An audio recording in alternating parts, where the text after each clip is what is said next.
Throughout nearly all of its history, Rome would never be conquered by foreign invaders until just before the fall of the Western Roman Empire in 476 AD, except once. Early in its history, the city was taken over by a people from Western Europe in an attack that was so brutal its memory would scar the Roman people for centuries. I'm reading the history of Rome by Livy each day and giving you the highlights. This is day 29, let's get into it. This might be the single scariest night in Roman history.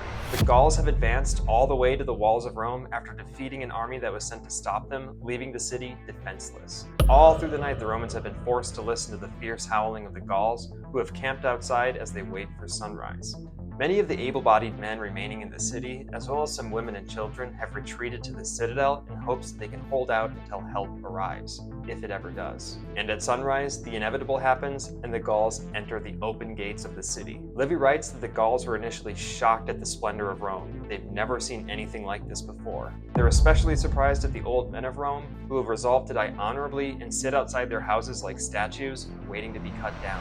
The Romans in the citadel can do nothing as they watch their city burn and listen to the screams of the condemned. For an entire day, the Gauls plunder the city, and then another day passes, and another day passes. Eventually, the Gauls try to take on the Romans at the citadel, but they're rebuffed. They settle in for a siege in an attempt to starve the Romans out.